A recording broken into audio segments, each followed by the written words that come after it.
Hi, everybody. Today's newsletter is going to be open to all subscribers. The title is Knowing is Not a Feeling. Betrayal means not taking care of what is essential. I'm not going to be reading. I'm going to try to improvise a little bit. There's a lot of things going on, and there's a lot of stuff in my mind. So the intention at the very beginning of the week was to record my voice every day from an emotional place. And I did a couple of days, but then the events of this week, they just demanded a little bit of a shift of focus, because the devastation that we are experiencing right now in Los Angeles area due to the fires, it's staggering to me. Just I need to address this. These are personal opinions. I feel that it is deliberate. It's almost like was not meant to be contained, especially the authorities that they were entrusted by the community to support the community in times like this. They have completely failed. Apparently, insurance companies, approximately 4 or 5 months ago, they issue a notice that they were not going to be covering any of the homes from any fires. What? Stuff like that. I mean, I can go on and on down this rabbit hole. Basically, what it tells me is that there's been a betrayal that is affecting everybody, rich or poor. This feels like a calculated negligence. It feels like the intention is to obliterate the city for reasons that remain obscured. Although, again, I have my own theories, what lies beneath those spaces and what are the things that are being revealed in the last months, if not years. It's something that each one of us must, if they want, continue to discover. So as we move further into 2025, I will say that we can expect a lot of these truths to emerge more bluntly. And this is a time that really demands a lot of bravery. I am reminded of a few words that I used for public art commission for the East Boston Police Department in 2020, where I made this hanging sculptures with these words. I mean, very abstract, but the first word was courage.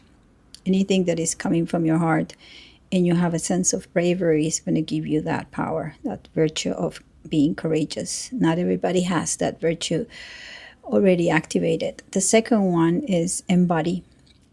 Embody means that you are walking the walk instead of just talking the talk. You become that which you intend to do or to be. The third one will be service. When you already are in a state of courage and you are embodying it, you are of service in the community. And then the last word that I also work with was perspective. So what I'm saying is this: when you embrace your courage and you embody it, you're already serving the community as yourself. You find that it's easier to change the perspective of things because you become more curious to inquire what the truth is. So I started the title with Knowing is Not a Feeling, because to know things, to embody truth, it doesn't come from an emotion. Emotions can play a very big role, by the way. Emotions can guide you via triggers. Emotions can be things that we observe with time so that we can obtain some clarity, but knowing is not a feeling. Knowing is something that is more like an empirical practice. Now, I also subtitled Betrayal means not taking care of what is essential. So I'm going to talk a little bit about the collective shadow of having Pluto fully entered into Aquarius. Aquarius is all about community, and it's about being able to fulfill your individuality within a community. But Pluto also portrays the idea of where and what it is disempowered in yourself, because Pluto wants to confront what doesn't know, so it becomes part of it, and then it's intensively transforming itself. So it's all about life and death. Pluto, what doesn't take care of itself, it betrays. And we sometimes, if not always, make connections of betrayal from somebody that is coming outside of ourselves, like a government or an ex-lover or a friend or family member. We say, oh, I was betrayed. Well, I'm going to tell you guys, it doesn't work like that. we allow ourselves to be betrayed by ourselves because we don't take care of our needs, we don't set up boundaries, we don't know what we value, we don't know what we need, and we don't put attention to that. Right now, while Pluto's going to be in Aquarius for 20 years, we're going to see a lot of betrayals coming up, rising up, and seeing that we had actually put all our faith and trust into institutions that they've been raping us, literally, in all the levels, whether it was education or health. Even the money that you think that you have saved in the bank account is all a lie. The fiat world is based on lies because it takes advantage that you are trusting them with your time. And the sooner you awake, the better, because what's unfolding right now is not an apocalypse.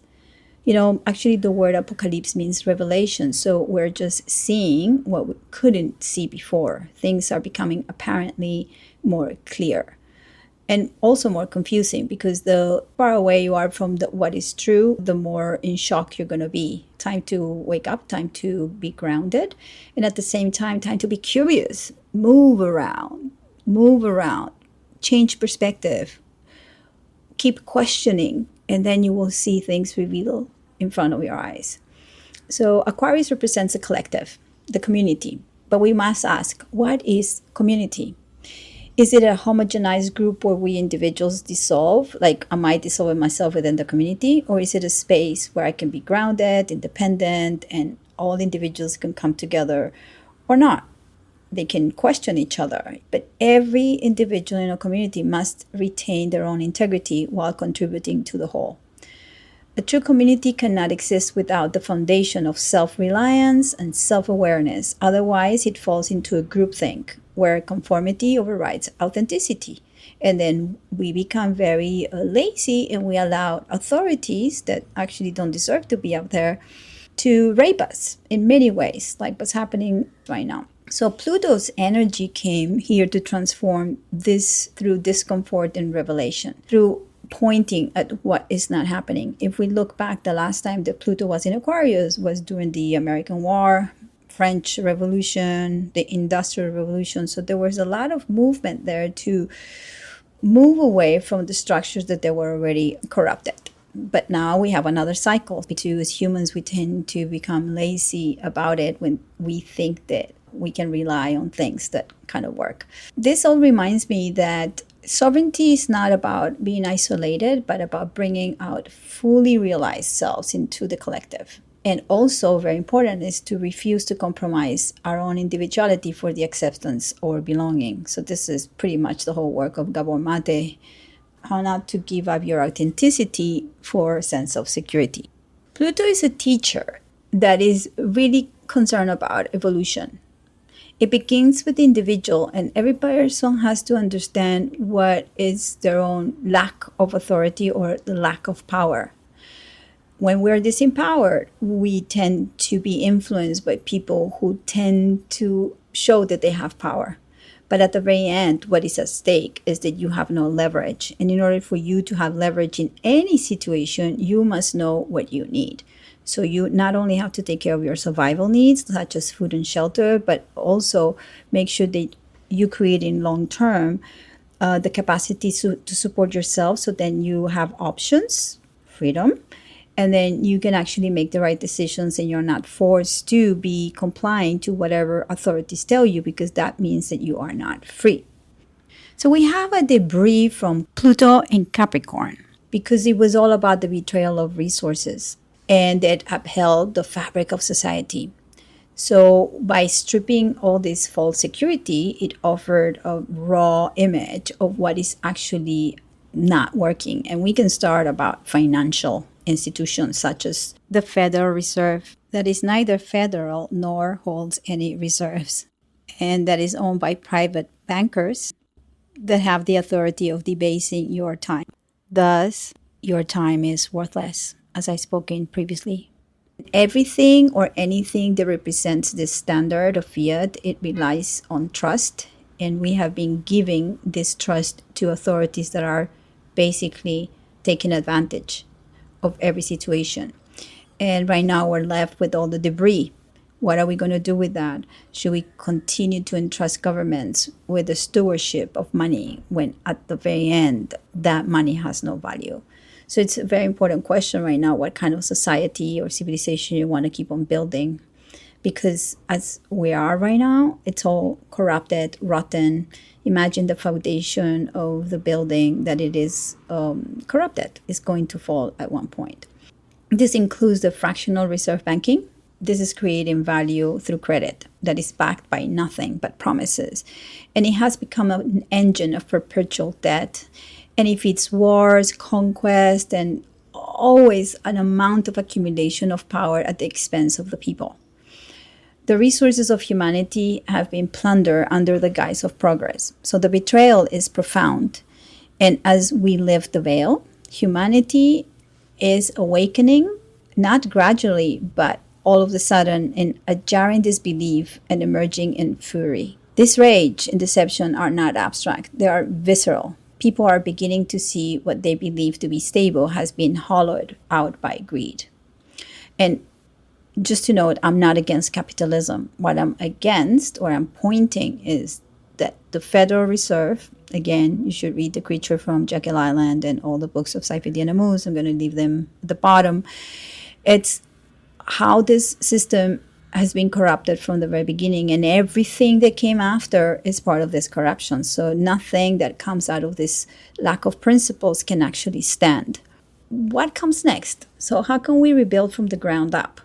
The first step is actually to complete that revaluation of the thought processes and belief systems. You will have to be confronted with this.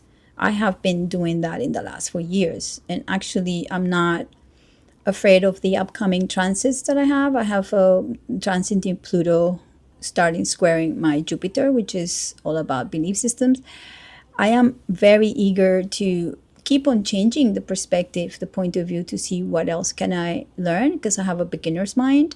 It's also interesting that in my natal chart I have Jupiter, that is all about ideals, synthesizing that ideals. It's connected to the sun in Taurus with Mercury. It is interesting that Taurus could be a very fixed sign that doesn't want to move, but somehow since Uranus came through these planets in 2018 and onward, I learned to move a lot. I learned to be more comfortable with sudden changes.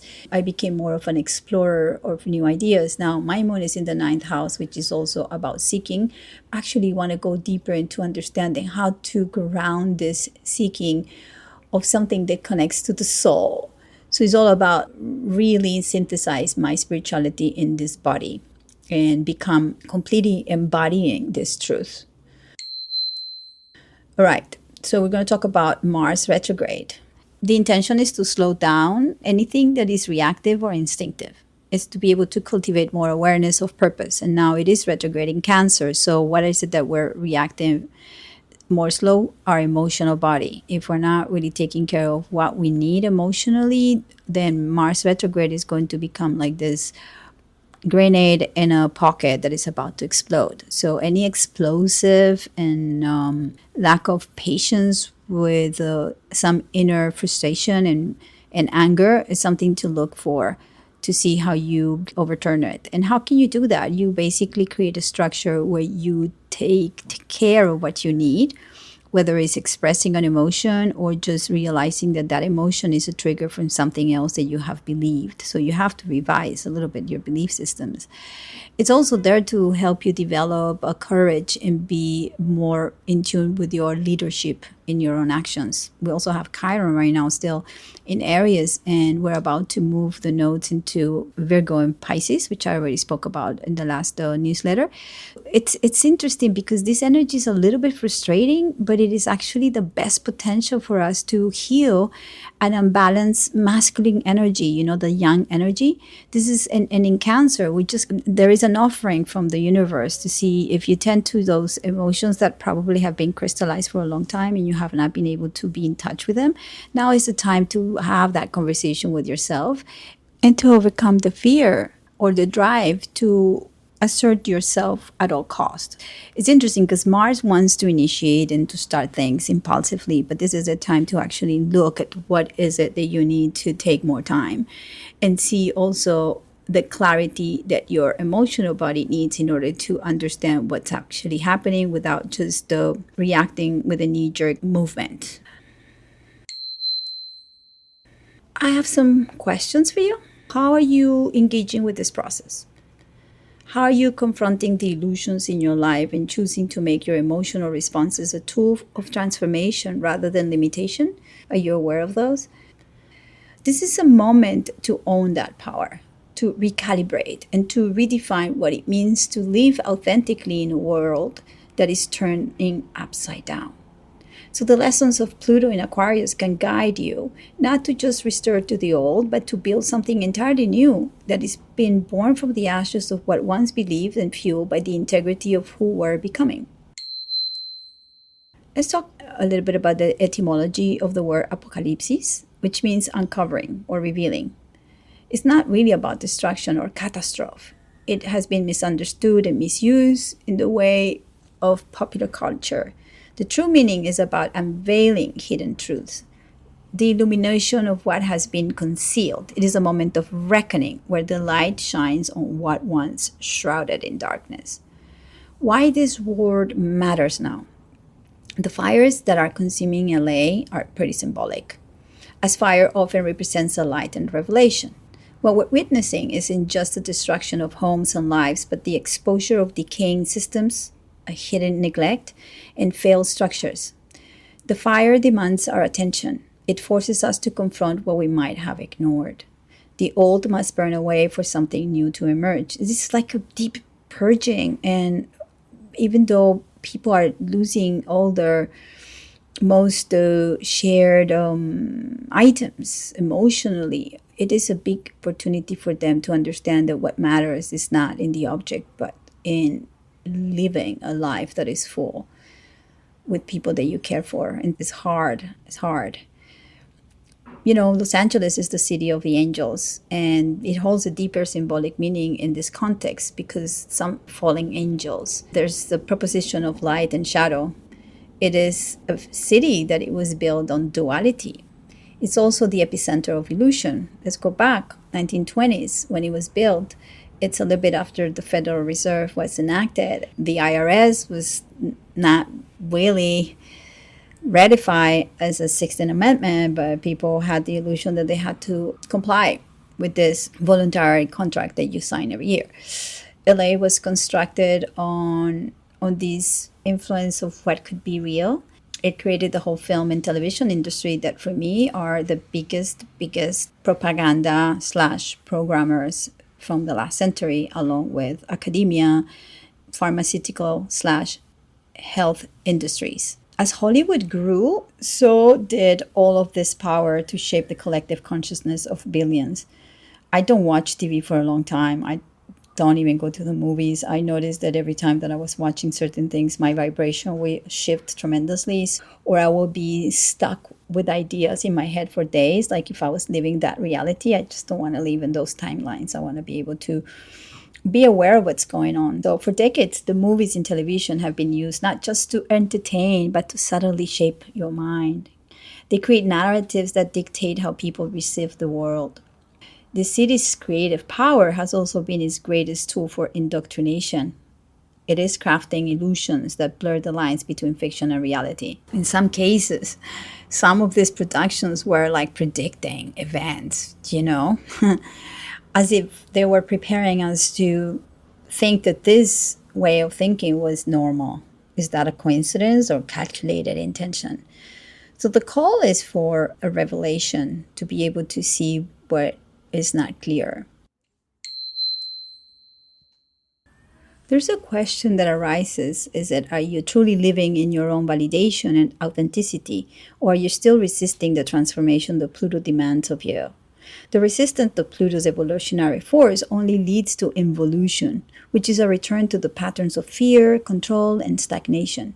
These times are challenging, and they will become even more so if you remain disembodied, disconnected from your instincts and the wisdom of your physical and emotional presence. Because Aquarius also is carrying the energy of trauma. As a civilization, what traumas do we carry? Well, we have memories, whether from our upbringing, cultural conditioning, or even previous incarnations.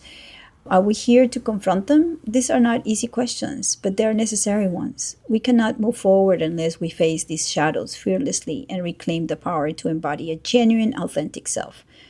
The capacity to rebuild and reconnect lies in facing this truth. So, this is a moment of one profound reflection. And I'm going to pair it with the upcoming full moon in Cancer, where it's going to fall at 27 degrees and it will conjunct the retrograde Mars, which is very symbolic because the emotional stakes are very high right now, more than ever. And this is a moment of culmination, like all full moons.